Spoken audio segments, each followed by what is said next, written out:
चलो तो शुरू करते। Nature created man and women as equals. प्रकृति ने आदमी और औरत को सेम बनाया हुआ है, कुछ ऊंच नीच नहीं उनमें। The house and its surroundings are a sight of peace in the early morning of April. Sight of peace means शांति की दृष्टि सुबह सुबह in the month of April. It nestles by the side of a small It nestles by the side of a small stream of crystal clear water. Nestles mean बसा हुआ, मतलब it nestles by the side of a small stream, वो small stream के बाजू में ही बसा था, of a crystal clear water. The stream tumbles down the green mountains only 2 miles or so away. Tumbles means गिरना गिरते हो। It the stream tumbles down the green mountains, वो गिरते किस पे से, ग्रीन माउंटेन्स पे से, सिर्फ 2 माइल्स 2 माइल और सो अवे या उससे ज़्यादा। There is a stretch of hundreds of acres of fertile land rolling with yellow mustard flowers between the mountain range and the house. वहाँ पे खींचा हुआ रहता है इतना बड़ा, हंड्रेड्स ऑफ एकड़ का लैंड, यानी पसरा हुआ एकदम लंबा land, rolling with yellow mustard flowers, सरसों के फ्लावर्स बसे हुए थे। बिटवीन द माउंटेन रेंजेस के बीच में बसे हुए थे। And the house, the garden is in front of the house, एक गार्डन था घर के सामने, बगीचा। There trees of many kinds bearing flowers of various hues and fruits grow on all sides of the house. फिर trees थे, many kinds of bearing flowers of various hues. Hues means colors and fruits grow on all sides of the house. Fruits थे घर के पूरे आजू बाजू। The courtyard smells of jasmine which blooms in bunches of white pearls. Courtyard आंगन में खुशबू आती थी जैस्मिन की, which blooms खिलता in bunches of white pearls, मोती, वाइट मोती के ऐसा लगता था, बंचेस ऑफ वाइट मोती। The fragrance mingles with the thin smoke and that rises from sweet smelling incense sticks. Fragrance, सुगंध, mingles with the thin smoke that rises from sweet smelling incense sticks. Sticks अगरबत्ती, incense sticks थी वो, धूप बत्ती। The burning incense sticks are glowing at the altar of God in the middle of the courtyard.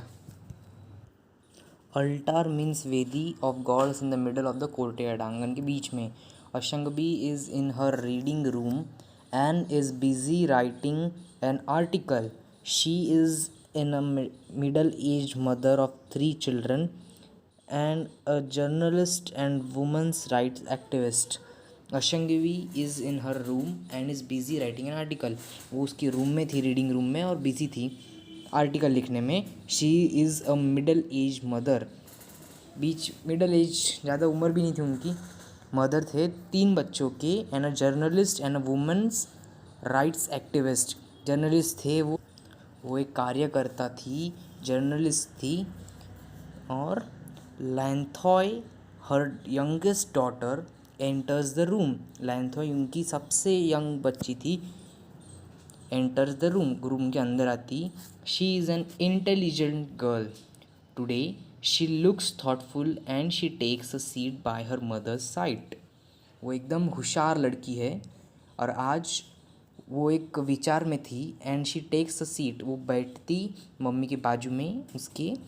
Eight the side of her child Ashangbi lovingly ask, उसके बाजू में बैठ के अशंगबी ने प्यार से पूछा, have you finish your study my dear. उसकी मम्मी ने पूछा, मतलब मम्मी ने बच्ची को पूछा, have you finish your study, तुम्हारी पढ़ाई हो गई क्या my dear. Yes mother, I finished it last night. उसने बोला, येस मदर, हाँ मम्मी, मेरा होमवर्क कल रात को ही हो गया था। Today being Sunday I want to do something interesting, आज संडे है और मुझे कुछ इंटरेस्टिंग करना है। Lanthoi says and waits for her mother's response. Lanthoi wait करती और उसके मम्मी का रिस्पॉन्स के लिए वेट करती वो. Tell me what you want to do. बताओ मुझे तुम्हें क्या करना है.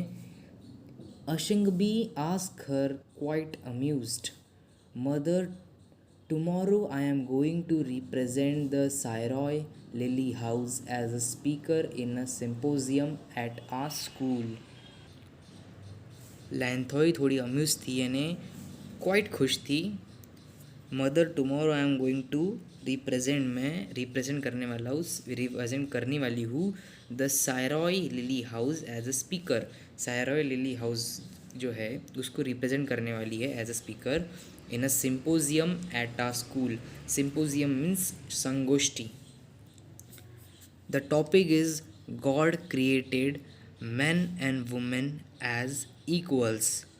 Will you spare some time to have a discussion with me? Lanthoy presses on her mother. तो टॉपिक क्या था उसको दिए हुआ, God created man and women as equals, बराबर.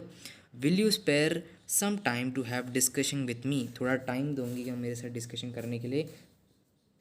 लैंथॉय प्रेसेस ऑन हर मदर, दबाव डालती है उसकी मम्मी पे वो.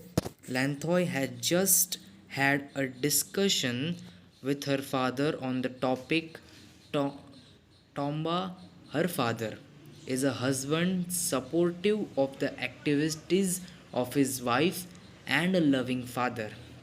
अब टॉम्बा लैंथोई के पप्पा का नाम था, यानी हस्बैंड थे उस अशंगबी के, और वो बहुत सपोर्टिव थे of the activities of his wife. जो एक्टिविटी करते थे वो एक्टिविस्ट थे ना, तो जो एक्टिविटी करते थे उसमें उनके हस्बैंड उनको बहुत सपोर्ट करते थे और एक लविंग फादर थे अपनी बेटी के. He is a lawyer and a social worker. वो लॉयर थे और सोशल वर्कर थे. Who advocates the cause of women. वो एडवोकेट करते थे जो कॉज रहते थे वुमेंस के उसको. He is always proud of his wife. वो हमेशा गर्व था उनको उनकी बीवी का. The two daughters and the son. In times of need, he extends his helping hand to his wife and children and to the society at large. फिर he extends his helping hands, मदद करने का जो उनका ये था वो अपने बीवी को भी करते थे, अपने बच्चों को भी करते थे और सोसाइटी में भी बहुत लोगों को करते थे. He does not discriminate between a man's work and a woman's work anywhere. Discriminate, भेदभाव नहीं करते थे वो कभी. ये आदमी का काम है, ये औरत का काम है.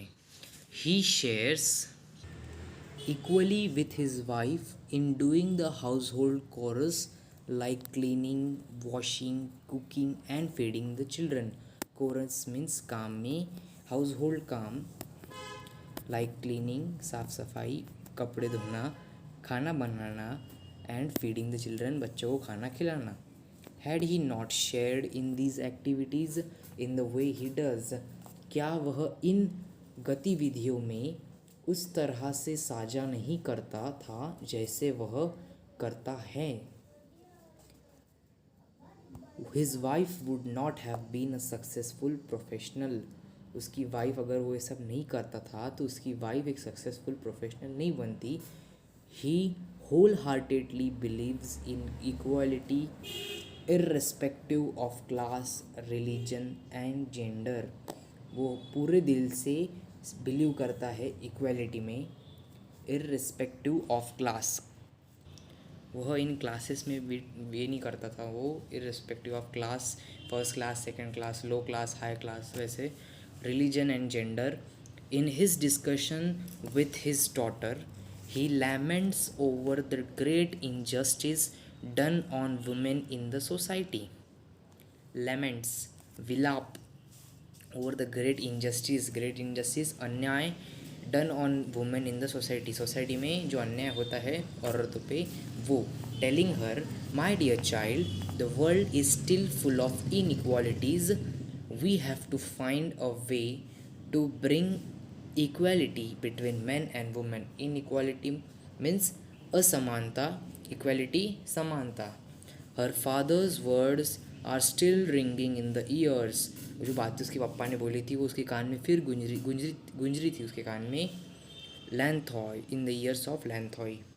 And she tells her mother of what her father has told her. Appreciative of her husband for his views, Ashangbi says, your father is right. In no society do women enjoy the same opportunities enjoyed by men. क्या बाकी के घर in society में बाकी जो औरतें हैं वो अपॉर्चुनिटीज़ इंजॉय करती थी क्या? अपॉर्चुनिटीज़, अवसर जो आते थे उनको वो इन्जॉय करते थे क्या, जैसे मैन करते हैं, आदमी लोग करते हैं?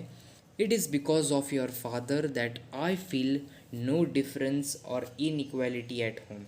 ये सिर्फ तुम्हारे पप्पा की वजह से इस घर में मुझे आई फील नो डिफरेंस, अलग भेदभाव नहीं होता था, भेदभाव लगता नहीं मुझे, और इनइक्वालिटी, असमानता लगती नहीं इस घर में। But outside our home I have seen that women have been subjugated in many ways। subjugated, वशीभूत, उन पे अपना ही रोक चलाते थे आदमी लोग, ऐसा बोलती aunty. But outside our home, घर के बाहर, I have seen that many that womens have been subjugated in many ways। It is against the will of God. God के जो विल था, मतलब गॉड थोड़ी चाहते थे कि आदमी और ये सब जो है भेदभाव हो इनके बीच में, ठीक है। God has send man and woman to our earth to share the joys, खुशी and sorrows of his life equally. Sorrows, दुख इक्वली, सबके साथ। टू शेयर हिज ब्लेसिंग्स, उसके गॉड के ब्लेसिंग्स जो है, आशीर्वाद। एंड टू इन्जॉय द बूटी, जो इनको इनाम मिला है, of nature equally. This is what your topic means. So friends, this is first part. I will post the second part soon. Till then, stay safe, stay happy.